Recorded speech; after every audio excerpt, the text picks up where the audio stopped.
नमस्कार।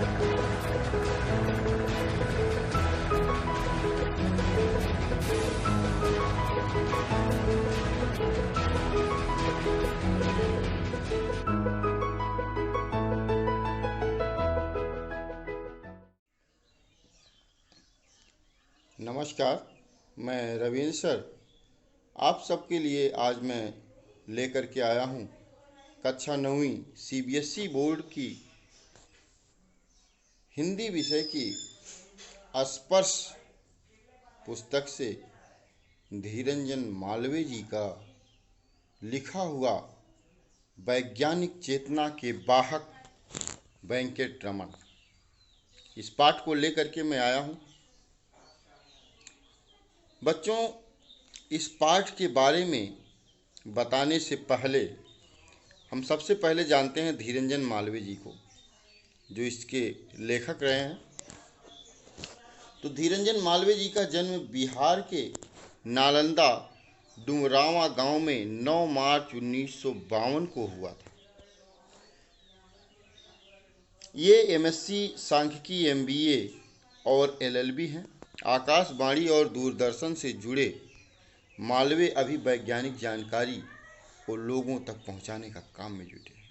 आकाशवाणी और BBC London में कार्य करने के दौरान मालवीय रेडियो विज्ञान पत्रिका ज्ञान विज्ञान का संपादन और प्रसारण करते रहे। मालवीय की भाषा पे यदि नज़र डाली जाए तो मालवीय की भाषा सीधी और सरल थी। वैज्ञानिक शब्दावली लिए हुए है, यथावश्यक अन्य भाषाओं और शब्दों का प्रयोग भी वे करते हैं। मालवीय ने कई भारतीय वैज्ञानिकों की संक्षिप्त जीवनियाँ लिखी हैं और उनकी सबसे प्रसिद्ध पुस्तक जो है यह है भारतीय वैज्ञानिक पुस्तक में समाहित है, जो विश्वविख्यात पुस्तक है। विश्वविख्यात भारतीय वैज्ञानिक पुस्तक में समाहित है। प्रस्तुत पाठ जो वैज्ञानिक चेतना के वाहक वेंकट रमन में नोबेल पुरस्कार विजेता प्रथम भारतीय वैज्ञानिक के संघर्ष में जीवन का चित्रण किया गया है। वेंकट रमन कुल 11 साल की उम्र में मैट्रिक विशेष योग्यता के साथ इंटरमीडिएट भौतिकी और अंग्रेजी में स्वर्ण पदक के साथ बीए और प्रथम श्रेणी में एमए करके मात्र 18 साल की उम्र में कोलकाता में भारत सरकार के फाइनेंस डिपार्टमेंट में सहायक जनरल अकाउंटेंट नियुक्त हुए थे। तो आपको यह बात याद रखनी है, कहाँ पर सहायक जनरल अकाउंटेंट नियुक्त हुए थे, तो फाइनेंस डिपार्टमेंट सहायक जनरल अकाउंटेंट नियुक्त हुए। आगे है इनकी प्रतिभा ने इनके अध्यापक की तक अभिभूत थे। सन 1930 में नोबेल पुरस्कार पाने के बाद सीवी रमन ने अपने एक मित्र को उस पुरस्कार समारोह के बारे में लिखा था। जैसे ही मैं पुरस्कार लेकर मुड़ा और देखा कि जिस स्थान पर मैं बैठाया गया था उसके ऊपर ब्रिटिश राज्य का यूनियन जैक लहरा रहा था, तो मुझे अफसोस हुआ कि मेरे दीन देश भारत की आपकी पताका तक नहीं है। इस एहसास में मेरा गला भर आया और मैं फूट फूट कर रो पड़ा। चंद्रशेखर वेंकट रमन भारत में विज्ञान की उन्नति के लिए चिर आकांक्षी थे तथा भारत की स्वतंत्रता के पक्षधर थे। वे महात्मा गांधी को अपना अभिन्न मित्र मानते थे। नोबेल पुरस्कार समारोह के बाद एक भोज के दौरान उन्होंने कहा था, मुझे बधाई का तार अपने सर्वाधिक प्रिय मित्र महात्मा गांधी से मिला है, जो इस समय जेल में है। एक मेधावी छात्र से महान वैज्ञानिक तक की रमन की संघर्ष में जीवन यात्रा और उनकी उपलब्धियों की जानकारी यह पाठ बाखूबी बयां करता है। अब हम आते हैं इस पाठ के बारे में। आपका यह पाठ है, देखें, वैज्ञानिक चेतना के वाहक वेंकट रमन। वैज्ञानिक चेतना के वाहक वेंकट रमन। इस पाठ से ही हमको स्पष्ट हो रहा है कि वैज्ञानिक चेतना का जो प्रेरणा हमारे देश के अंदर लोगों को मिला वो वेंकट रमन से मिला। इन्होंने वाहक का काम किया। वेंकटरमन ने वाहक का काम किया, वैज्ञानिक चेतना का, लोगों तक वैज्ञानिक चेतना जगाने का वेंकटरमन ने काफ़ी अच्छा प्रयास किया और लोगों के अंदर वह जगाया भी। पाठ इनका है, पेड़ से गिरते हुए लोग सदियों से देखते आ रहे थे, मगर गिरने के पीछे छिपे रहस्य को न्यूटन से पहले कोई नहीं समझ पाया था। ठीक उसी प्रकार विराट समुद्र की नील वर्गीय आभा को भी असंख्य लोग आदिकाल से देखते आ रहे थे, मगर इस आभा में पड़े रहस्य के पर्दे को हटाने के लिए हमारे समक्ष उपस्थित हुए चंद्रशेखर वेंकटरमन। इस पैराग्राफ में यह कहना चाहते हैं, जैसे देखिए न्यूटन ने जब खोज किया था, अपने नियम को खोज किया था न्यूटन ने, तो सबसे पहले क्या था कि न्यूटन जो है किसी पेड़ के नीचे शायद बैठे थे और वहाँ से एक फल गिरता है, सेब का फल या कोई फल गिरता है, और वह देखते हैं कि वह पृथ्वी पर ही आकर के गिरता है। तो उससे न्यूटन के अंदर एक जागृति उत्पन्न हुई और फिर उन्होंने अपना नियम लगाया, नियम बनाया। उसी प्रकार से समुद्र के जो है नीली आभा को बहुत से लोग देख रहे थे, लेकिन उसके बारे में किसी ने सोचा नहीं। वह वेंकटरमन ही थे जिसने पहली बार उस आभा के बारे में सोचा। तो बात उस समय की है, सन 1921 के है, जब रमन समुद्री यात्रा पर थे और जहाज के डेक पर खड़े होकर नीले समुद्र को निहारना प्रकृति प्रेमी रमन को अच्छा लगता था। यानी कि वेंकटरमन जी जो थे वह प्रकृति के प्रेमी थे और जो समुद्र का नीला रंग, समुद्र जहाँ भी होता है वहाँ नीला नीला सा दिखाई देता है पूरा जल के कारण। तो उसको देखना इनको वेंकटरमन जी को बहुत ही अच्छा लगता था। वे समुद्र की आभा में घंटों खोए रहते थे, लेकिन रमन केवल भावुक प्रकृति के प्रेमी ही नहीं थे, उनके अंदर वैज्ञानिक जिज्ञासा भी थी, उसकी सशक्त थी, यही जिज्ञासा उनके सवाल कर बैठी, आखिर समुद्र का रंग नीला क्यों होता है। जब उन्होंने देखा समुद्र को और पूरा नीला नीला सब दिखाई देने लगा, तो उन्होंने यह सोचा कि आखिर में समुद्र का यह रंग नीला क्यों है। तब उसके बारे में उन्होंने सोचा, और किसी रंग का क्यों नहीं है। रमन सवाल का जवाब ढूंढने में लग गए। जवाब ढूंढते ही विश्वविख्यात बन गए। जब उन्होंने इस जवाब को ढूंढा कि नीला रंग क्यों है, तो तब तक बहुत ही प्रसिद्ध हो गए। रमन का जन्म देखिए 7 नवंबर 1888 को हुआ था। कब हुआ था? 7 नवंबर 1888 को तमिलनाडु के तिरुचिनापल्ली में हुआ था। यह याद रखिएगा। इनके पिता विशाखापत्तनम में गणित और भौतिकी के शिक्षक थे। यह भी याद रखिएगा, इनके पिता किस चीज़ के शिक्षक थे? गणित और भौतिकी के शिक्षक थे। इन्हें बचपन से ही गणित और भौतिकी पढ़ाते थे। यह याद रखिएगा, आपको एक प्रश्न मिलेगा।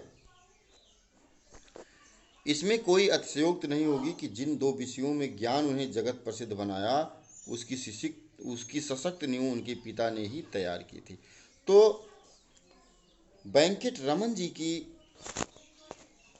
सशक्त नींव किसने तैयार की थी? उनके पिता ने। और किन विषयों में? सशक्त नींव। देखिए, सशक्त नींव उनके पिता ने तैयार की थी। और उनके पिता किस चीज़ के अध्यापक थे? भौतिक और गणित के। तो भौतिक और गणित विषय का सशक्त नींव किसने तैयार किया था? उनके पिता ने।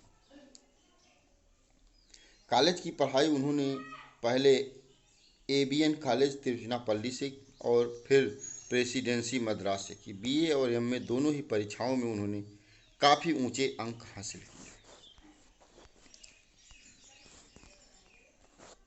रमन का मस्तिष्क विज्ञान के रहस्यों को सुलझाने के लिए बचपन से ही बेचैन रहता था। अपने कॉलेज के ज़माने से ही उन्होंने शोध कार्यों में दिलचस्पी लेना शुरू कर दिया और उनका पहला शोध पत्र उनका आया फिलॉसॉफिकल मैगजीन में प्रकाशित हुआ था। तो उनका पहला शोध पत्र आप याद रखें कि कहाँ प्रकाशित हुआ था? पहला शोध पत्र देखिए फिलॉसॉफिकल मैगजीन में हुआ था। तो आपसे यह प्रश्न बन सकता है कि उनका पहला शोध पत्र कहाँ प्रकाशित हुआ था? तो कहाँ प्रकाशित हुआ था? फिलोसॉफिकल मैगजीन में प्रकाशित हुआ था। आगे है उनकी दिली इच्छा तो यह थी कि वे अपना सारा जीवन शोध कार्यों में समर्पित कर दें, मगर उन दिनों शोध कार्य को पूरे समय के कैरियर के रूप में अपनाने की कोई खास व्यवस्था नहीं थी। प्रतिभावान छात्र सरकारी नौकरी की ओर आकर्षित होते थे। ये चाहते तो थे कि शोध की तरफ ये शोध में पूरी तरह से रम जाएं, लेकिन उस समय जो शोध कार्य का कैरियर था, रिसर्च का कैरियर, शोध कार्य का मतलब रिसर्च, शोध कार्य का कैरियर था, उसमें कोई खास व्यवस्था थी नहीं।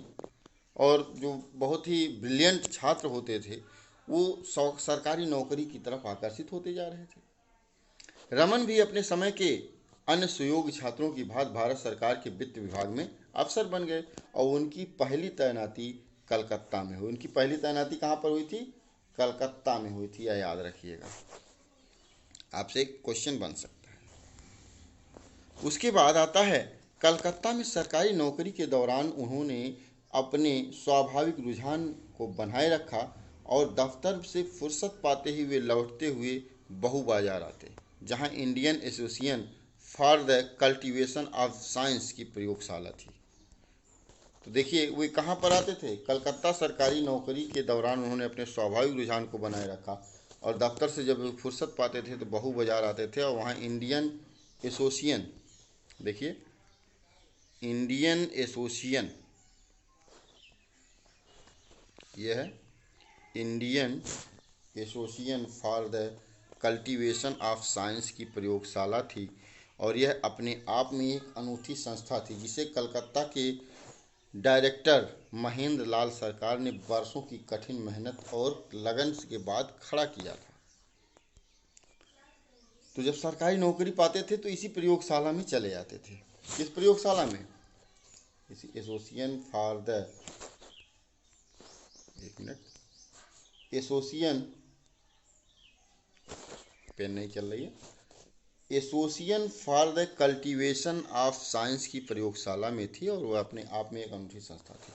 तो वह अपनी जब सरकारी नौकरी से छुट्टी पाते थे, जब उनका समय हो जाता था, जो भी टाइमिंग उनके ऑफिस का होता था, उसके बाद वह आते थे तो इस प्रयोगशाला में आ जाते थे, इसी प्रयोगशाला में आते थे। और उस प्रयोगशाला को कौन चला रहा था? डॉक्टर महेंद्र लाल सरकार की वर्षों की कठिन मेहनत और लगन के बाद उन्होंने खड़ा किया था। इस संस्था का उद्देश्य क्या था? देश में वैज्ञानिक चेतना का विकास करना। यदि आपसे प्रश्न पूछा जाए कि Indian association for the cultivation of science की प्रयोगशाला का उद्देश्य क्या था, तो उद्देश्य था देश में वैज्ञानिक चेतना का विकास करना। महान उद्देश्यों के बावजूद इस संस्था के पास संसाधनों का नितांत अभाव था। रमन इस संस्था की प्रयोगशाला में कामचलाऊ उपकरणों का इस्तेमाल करते हुए शोध कार्य करते और वह अपने आप में एक आधुनिक हठ योग का उदाहरण है, जिसमें अधिक दफ्तर में कड़ी मेहनत के बाद बहु बाजार की इस मामूली प्रयोगशाला में पहुंचता और अपनी इच्छा शक्ति से जोर भौतिक विज्ञान को समृद्ध बनाने का प्रयास करता। उन्हीं दिनों वे वाद्य यंत्रों की ओर आकृष्ट हुए थे। तो आप एक चीज़ और याद रखिएगा कि वे वाद्य यंत्रों की तरफ भी आकृष्ट हुए थे। आकृष्ट मतलब आकर्षित हुए थे। वाद्य यंत्रों की ध्वनियों के पीछे छिपे वैज्ञानिक रहस्यों की परतें खोलने का प्रयास कर रहे थे। इस दौरान उन्होंने अनेक वाद्य यंत्रों का अध्ययन किया, जिसमें देसी और विदेशी दोनों प्रकार के वाद्य यंत्र थे। जब वो प्रयोगशाला जाते थे, उसी समय वो वाद्य यंत्रों के बारे में भी उनका थोड़ा सा रुझाव गया, वो आकर्षित हुए और वाद्य यंत्र की जो ध्वनियाँ होती हैं उन ध्वनियों के बारे में उन्होंने थोड़ा सा जानकारी लेने का प्रयास किया और उसमें अध्ययन किया। और उस समय उन्होंने देसी और विदेशी दोनों प्रकार के वाद्य यंत्र उनके समय आवेदन, देखिए देसी और विदेशी दोनों प्रकार के वाद्य यंत्र थे। वाद्य यंत्रों पर किए जा रहे शोध कार्यों के दौरान उनके अध्ययन के दायरे में जहां वायलिन, चेलो, पियानो जैसी विदेशी वाद्य यंत्र आए, वहीं बीड़ा, तानपुरा और मृदंग भी उन्होंने काम किया। उन्होंने वैज्ञानिक सिद्धांतों के आधार पर पश्चिमी देशों की इस भ्रांति को तोड़ने की कोशिश की कि भारतीय वाद्य यंत्र विदेशी वाद्य यंत्रों की तुलना में घटिया हैं और वाद्य यंत्रों के कंपन के पीछे छिपे गणित, और उन्होंने अच्छा खासा काम किया और उसके शोध पत्र भी प्रकाशित किए। इससे पहले हम आपको बता दें इसमें कहना क्या चाहते हैं। पहले क्या था, विदेशी जो वाद्य यंत्र हैं, विदेशी वाद्य यंत्रों पर लोगों को थोड़ा सा अधिक विश्वास था, और वो लोगों में यह भ्रांति फैल गई थी कि जो भारतीय वाद्य यंत्र हैं वो बहुत ही घटिया क्वालिटी के हैं और विदेशी वाद्य यंत्र बहुत अच्छी क्वालिटी के हैं। इसलिए भारतीय वाद्य यंत्र विदेशों की तुलना में जो घटिया है, इस भ्रम को उन्होंने तोड़ने का काम किया और उसके लिए गणित पर उन्होंने अच्छा खासा काम किया और अनेक शोध पत्र प्रकाशित कर डाले। उस जमाने के प्रसिद्ध शिक्षा शास्त्री सर आशुतोष मुखर्जी को इस प्रतिभावान युवक के बारे में जानकारी मिली। किसको मिली? आशुतोष मुखर्जी को उस प्रतिभावान छात्र के बारे में जानकारी मिली। उन्हीं दिनों कलकत्ता विश्वविद्यालय में प्रोफेसर का नया पद सृजित हुआ। मुखर्जी महोदय ने रमन के समक्ष प्रस्ताव रखा, वे सरकारी नौकरी छोड़कर कलकत्ता विश्वविद्यालय में प्रोफेसर का पद स्वीकार कर लें। रमन के लिए यह कठिन निर्णय था। उस जमाने के हिसाब से वे अत्यंत प्रतिष्ठित सरकारी पद पर थे। इसके साथ मोटी तनख्वाह और अनेक सुविधाएं जुड़ी हुई थी। एक मिनट देखिए, यहाँ पे तनख्वाह शब्द आया है। तनख्वाह, तनख्वाह का मतलब होता है वेतन, उसी को हम सैलरी कहते हैं। ठीक, सुविधाएं जुड़ी हुई थी। उन्होंने नौकरी करते हुए 10 वर्ष बीत चुके थे। ऐसी हाल में सरकारी नौकरी छोड़कर वेतन और कम सुविधाओं वाली विश्वविद्यालय की नौकरी में आने का फैसला करना हिम्मत का काम था। सरकारी नौकरी की सुख सुविधाओं को छोड़ सन 1917 में कलकत्ता विश्वविद्यालय में नौकरी में आ गए। वे क्या किए, सरकारी नौकरी को छोड़े और कलकत्ता विश्वविद्यालय में 1917 में उन्होंने प्रोफेसर के पद पर नियुक्त हो गए। उनके लिए सरस्वती की साधना सरकारी सुख सुविधाओं से कहीं अधिक महत्वपूर्ण थी। कलकत्ता विश्वविद्यालय के शैक्षणिक माहौल में वे अपना पूरा समय अध्ययन, अध्यापन और शोध में बिताने लगे। जब उनकी, अब पहले चूंकि दूसरे विभाग में काम कर रहे थे, जब उनको प्रोफेसर का पद मिला और यहाँ पर वो कह रहे हैं, क्या कह रहा है बात कि सरकारी नौकरी को छोड़कर सुविधाओं वाले विश्वविद्यालय की नौकरी में आने का जब फैसला किया उन्होंने, तो देखिए उनके लिए सरस्वती की साधना सरकारी सुख सुविधाओं से कहीं अधिक महत्वपूर्ण थी। ये जो शब्द लिखा है कि सरस्वती की साधना, यानी कि सरस्वती की साधना सुख सुविधाओं से कहीं अधिक महत्वपूर्ण थी। कहने का मतलब अध्ययन अध्यापन का कार्य, भले ही पिछली नौकरी में उनको अधिक सुख सुविधाएं मिलती थीं, लेकिन यह कार्य उनका सबसे अच्छा था, उनको बहुत अच्छा लगा। कलकत्ता विश्वविद्यालय में शैक्षणिक माहौल में वे अपना काम पूरा अध्ययन अध्यापन शोध में बिताने लगे। जब वो विश्वविद्यालय में प्रोफेसर का काम कर रहे थे, प्रोफेसर थे, तो उन्होंने शोध कार्य पर सबसे अधिक बल दिया और शोध कार्य करने लगे। 4 साल बाद यानी 1921 में समुद्र यात्रा के दौरान जब रमन के मस्तिष्क में समुद्र के नीले रंग का वजह सवाल हिलोने मारने लगा। जब 1921 में ये यात्रा कर रहे थे समुद्र में, तो वह जब समुद्र के नीले रंगों को देखा, उन्होंने दूर दूर तक नीला नीला रंग दिखाई दिया, तब उस समय उनको जो है उनके हृदय में थोड़ा सा हिलोरे मांगने लगा, प्रश्न उठने लगा कि आखिर में इस समुद्र का रंग नीला ही क्यों दिख रहा है, ऐसा क्या कारण है। तब उन्होंने आगे इस दिशा में प्रयास किया और प्रयोग किया कि जिसकी परिणति रमन प्रभाव की खोज के रूप में हुई। उन्होंने सबसे पहले यह खोज किया और यह सबसे अधिक विश्वविख्यात उनको बनाने का प्रयास किया।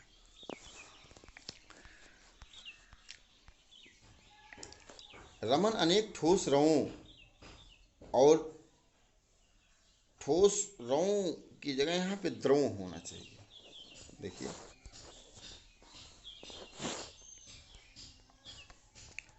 ठोस द्रवों और तरल पदार्थों पर प्रकाश की किरण के प्रभाव का अध्ययन किया। रमन ने, जैसे पदार्थ की कितनी अवस्थाएं होती हैं, 3 अवस्थाएं होती हैं, ठोस, द्रव और गैस। ठीक, solid, liquid and gas, 3 stage. तो उन्होंने इन तीनों अवस्थाओं पर प्रकाश की किरण के प्रभाव का अध्ययन किया। उन्होंने पाया कि जब एक वर्णीय प्रकाश की किरण किसी तरल या ठोस रवेदार पदार्थ से गुजरती है तो गुजरने के बाद उसके वर्ण में परिवर्तन आ जाता है।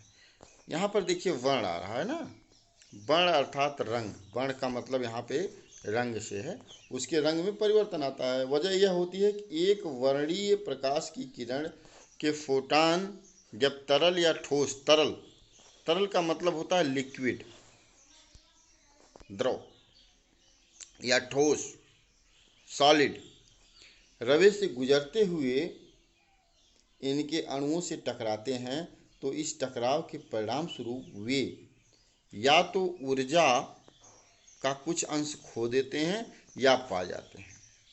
यानी कि इनका कहने का मतलब है जब ये किरणें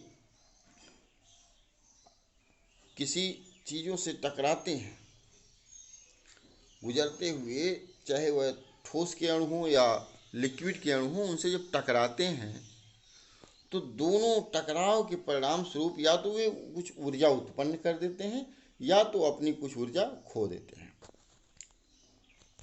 दोनों ही स्थितियां प्रकाश के वर्ण अर्थात रंग में बदलाव लाती हैं।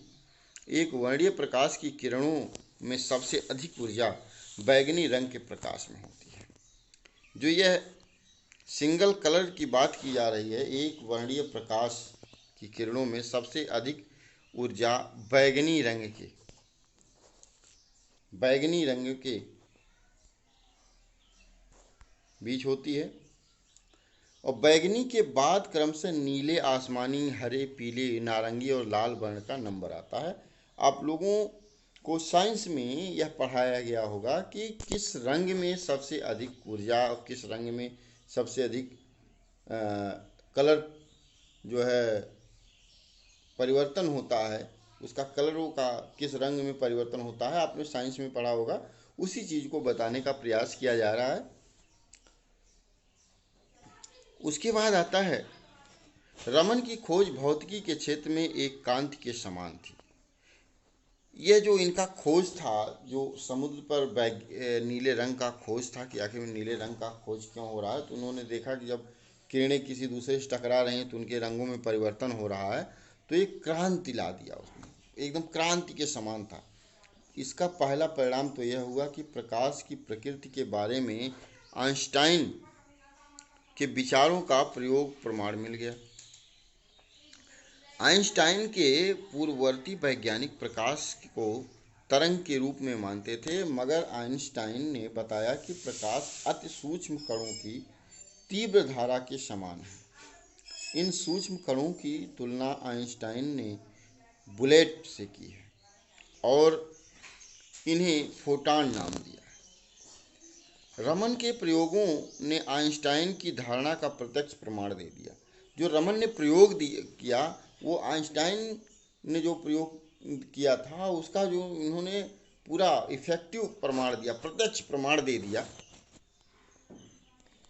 इसके बाद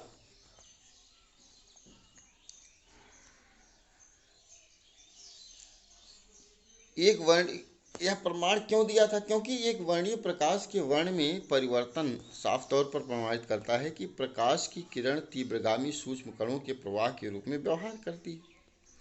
रमन की खोज की वजह से पदार्थों के अणुओं और परमाणुओं की आंतरिक संरचना का अध्ययन सहज हो गया।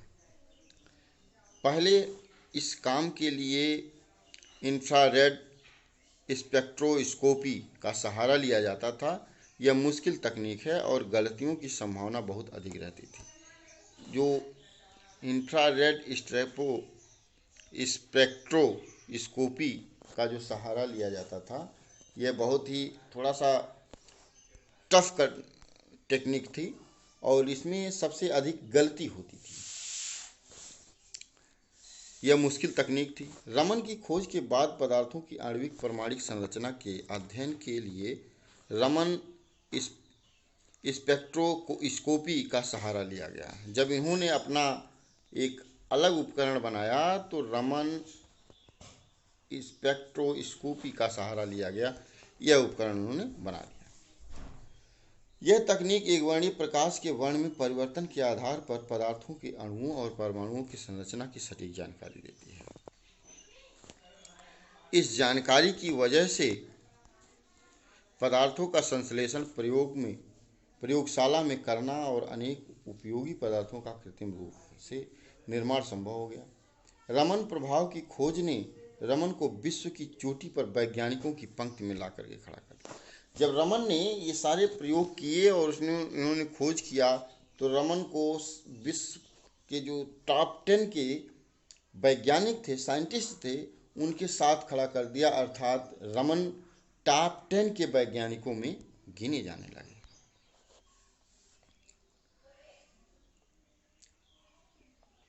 पुरस्कारों और सम्मानों की तो जैसे झड़ी सी लग गई। अब उनको जब टॉप 10 वैज्ञानिकों में आ गए तो उनको पुरस्कार और सम्मान सर्वाधिक मिलने लगे। उन्होंने सन 1924 में रॉयल सोसाइटी की सदस्यता से सम्मानित किया गया। सन 1929 में उन्हें सर की उपाधि प्रदान की गई। तो देखिए, उनको सर की उपाधि कब प्रदान की गई थी? 1929 में सर की उपाधि प्रदान की गई थी।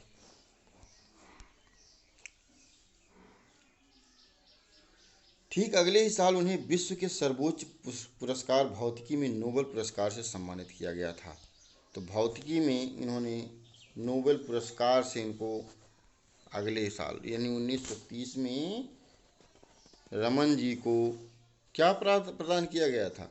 भौतिकी का नोबेल पुरस्कार। देखिए, 1929 के अगले ही साल उन्हें विश्व के सर्वोच्च भौतिक पुरस्कार में से सम्मानित किया गया। उन्हें और भी कई पुरस्कार मिले, जैसे रोम का मैथ्यूसी पदक, रॉयल सोसाइटी का ह्यूज पदक।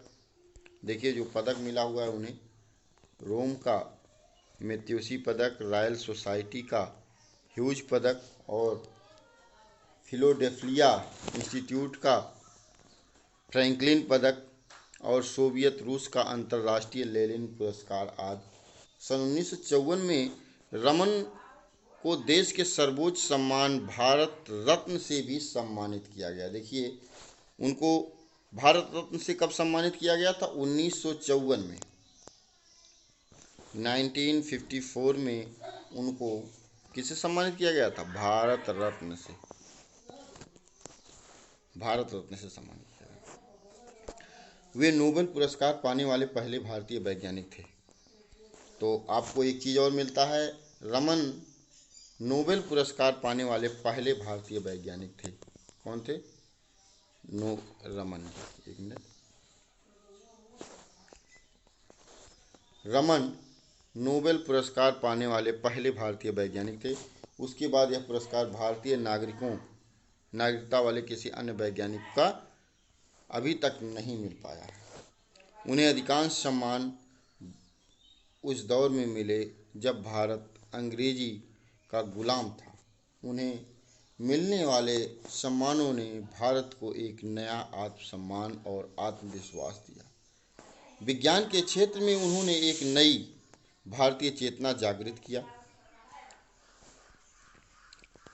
भारतीय संस्कृति से रामन को हमेशा ही गहरा लगाव था रहा और उन्होंने अपनी भारतीय पहचान को हमेशा अक्षुण्ण बनाए रखा।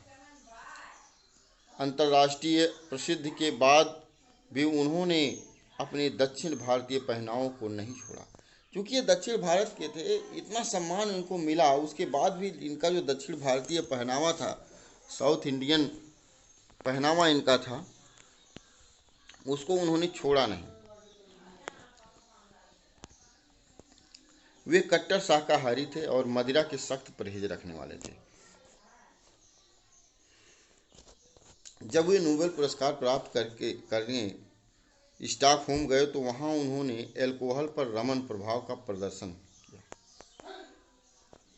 बाद में आयोजित पार्टी में जब उन्होंने शराब पीने से इनकार किया तो एक आयोजक ने परिहास में उनसे कहा कि रमन ने जब अल्कोहल पर रमन प्रभाव का प्रदर्शन कर हमें आह्लादित करने में कोई असर नहीं छोड़ी, तो रमन पर अल्कोहल के प्रभाव का प्रदर्शन करने से परहेज क्यों है? चूँकि वे अल्कोहल का प्रयोग करते नहीं थे, इसीलिए ऐसी उनके ऊपर कमेंट किया जाने लगा। रमन का वैज्ञानिक व्यक्तित्व प्रयोगों और शोधपत्र लेखन तक ही सिमटा हुआ नहीं था। उनके अंदर एक राष्ट्रीय चेतना थी और वे देश में वैज्ञानिक दृष्टि और चिंतन के विकास से के प्रति समर्पित थे। उन्हें अपने शुरुआती दिन हमेशा ही याद रहे और जब उन्हें ढंग की प्रयोगशाला उपकरणों के अभाव में काफ़ी संघर्ष करना पड़ा था, तो इसलिए उन्होंने एक अत्यंत उन्नत प्रयोगशाला और शोध संस्थान की स्थापना भी की। तो रमन जी ने एक अत्यंत ही उन्नत, बहुत ही अच्छा प्रयोगशाला, उन्नत उन्नत का मतलब बहुत अच्छा प्रयोगशाला और शोध संस्थान की बेंगलोर में जो स्थित है, उन्हीं के नाम पर रमन रिसर्च इंस्टीट्यूट के नाम से जाना जाता है। या भौतिक शास्त्र में अनुसंधान को बढ़ावा देने के लिए उन्होंने इंडियन जर्नल ऑफ फिजिक्स नामक शोध पत्रिका भी प्रारंभ की थी। तो आप यह देखिए कि रमन जी की जो शोध पत्रिका का नाम था वह क्या था? इंडियन जर्नल ऑफ फिजिक्स नामक शोध पत्रिका प्रारंभ की थी। उन्होंने किस प्रकार की शोध पत्रिका प्रारंभ की थी? Indian journal. तो देखिए उन्होंने किस पत्रिका का संपादन किया था? इंडियन जर्नल ऑफ फिजिक्स नामक शोध पत्रिका उन्होंने प्रारंभ की थी और अपने जीवन काल में उन्होंने सैकड़ों शोध छात्रों का मार्गदर्शन किया। जिस प्रकार एक दीपक से कई अन्य दीपक जल उठते हैं, उसी प्रकार उनके शोध छात्रों ने आगे चलकर काफ़ी अच्छा काम किया। उन्हीं में कई छात्र बाद में उच्च पदों पर प्रतिष्ठित हुए। विज्ञान के प्रचार प्रसार के लिए वे करंट साइंस नामक पत्रिका का भी संपादन करते थे। तो एक पत्रिका का संपादन उन्होंने और किया था, वह है करंट साइंस नामक पत्रिका। उसके बाद रमन प्रभाव केवल प्रकाश की किरणों तक ही सिमटा नहीं था। उन्होंने अपने व्यक्तित्व के प्रकाश की किरण पूरे देश को आलोकित कर प्रभावित किया। उनकी मृत्यु 21 नवंबर सन 1970 दिन 82 वर्ष की आयु में हो गई। रमन वैज्ञानिक चेतना और दृष्टि का साक्षात प्रतिमूर्त थे। उन्होंने हमें हमेशा ही यह संदेश दिया कि हम अपने आसपास घट रही विभिन्न प्राकृतिक घटनाओं की छानबीन और एक वैज्ञानिक दृष्टि से करें। तभी तो उन्होंने संगीत के सुर, ताल और प्रकाश की किरणों की आभा के अंदर वैज्ञानिक सिद्धांत खोज निकाले। हमारे ऐसी न जाने कितनी चीज़ें बिखरी पड़ी हैं जो हमारे पात्र की तलाश में हैं। ज़रूरत है रमन के जीवन से प्रेरणा लेने की और प्रकृति के बीच छुपे वैज्ञानिक रहस्य के भेदन करने की। तो हमें इस पाठ से यह शिक्षा मिलती है कि हमें रमन जी के व्यक्तित्व से काफ़ी प्रेरणा लेनी चाहिए और हमको हमेशा अपनी खोज, अपनी प्रतिभा को किसी न किसी तरफ अग्रसित करना चाहिए और हमें हर वक्त रिसर्च पर ध्यान, हर वक्त यह कहीं न कहीं हमें यह ध्यान देना चाहिए कि किस प्रकार की हमारे सामने जो घटनाएं घटित हो रही हैं, आखिर में क्यों घटित हो रही हैं, अर्थात उन पर हमको रिसर्च अवश्य करना चाहिए और हमको उनके बारे में सवाल अपने आप से खुद करना चाहिए। तो इस प्रकार से वैज्ञानिक चेतना के वाहक रमन जी की जीवन की प्रेरणा लेने की और प्रकृति के बीच छुपे वैज्ञानिक रहस्य का भेदन करने की हमारे पास उत्सुकता होनी चाहिए। हम थोड़ा सा कठिन शब्दों के बारे में जान लेते हैं। इनके बारे में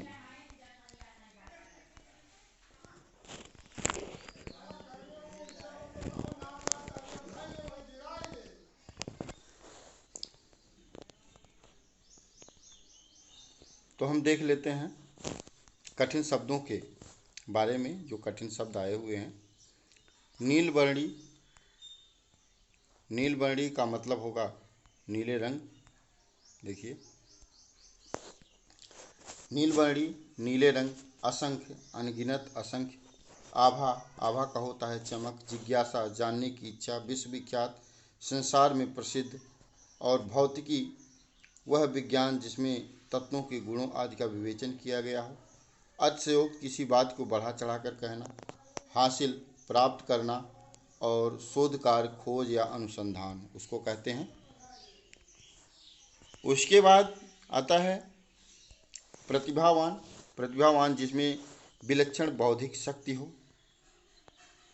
और इसी को ब्रिलियंट कहते हैं। वित्त विभाग किसी राज्य के आय व्यय से संबंधित विभाग।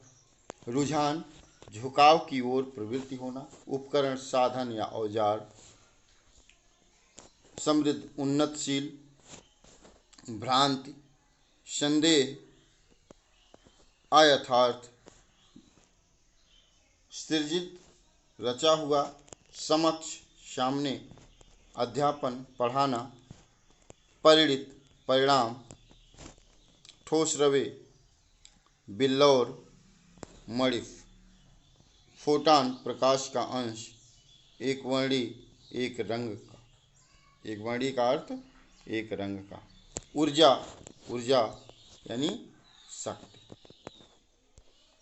तो ये है कठिन शब्द आपके। हम देख लेते हैं प्रश्नों पर। रमन भावुक प्रकृति प्रेमी के अलावा और क्या थे? आपको उत्तर मिल गया होगा। समुद्र को देखकर रमन के मन में कौन सी जिज्ञासाएं उठी थी? नीले नीले रंग का देखी थे, तो आखिर में क्यों वह नीले रंग का दिखा था? रमन के पिता ने उनमें किन विषयों की सशक्त नींव डाली? तो रमन के पिताजी जिस विषय के सशक्त अध्यापक थे उसी विषय की वो नींव डालेंगे। उसके बाद है अगला प्रश्न, वाद्य यंत्रों की ध्वनियों के अध्ययन के द्वारा रमन क्या करना चाहते थे? आपको गणित और भौतिकी वाला बताया था हमने। सरकारी नौकरी छोड़ने के पीछे रमन की क्या भावना थी? तो सरकारी नौकरी छोड़ने के पीछे वैज्ञानिक रमन की भावना क्या थी? आपको देखना है। रामन प्रभाव की खोज के पीछे कौन सा सवाल हिलोरे ले रहा था? कौन सा सवाल हिलोरे ले रहा था? आप लोग इसको गेस करें। प्रकाश तरंगों के बारे में आइंस्टाइन ने क्या बताया? रमन की खोज ने किन किन अध्ययनों को सहज बनाया? अगला प्रश्न है, कॉलेज के दिनों में रमन की दिली इच्छा क्या थी? वो क्या करना चाहते थे? शोध करना चाहते थे ना। वाद्य यंत्रों पर की गई खोजों से रमन ने कौन सी भ्रांति तोड़ने की कोशिश की? रामन के लिए नौकरी संबंधी कौन सा निर्णय कठिन था? वही जो प्रोफेसर बनने के लिए था। सर चंद्रशेखर वेंकट रामन को समय समय पर किन किन पुरस्कारों से सम्मानित किया गया था? वह भी आपको मिला था, हमने अंडरलाइन भी किया था, किन किन पुरस्कारों से सम्मानित किया गया था। तो इस प्रकार से आप लोग सभी प्रश्नों को हल करेंगे। यदि किसी भी प्रश्न पर समस्या आती है तो आप लोग कमेंट अवश्य करेंगे। उम्मीद करते हैं कि आपको हमारा यह पाठ पसंद आया होगा। यदि पसंद आया हो तो हमारे इस चैनल को लाइक एवं सब्सक्राइब अवश्य करें। धन्यवाद।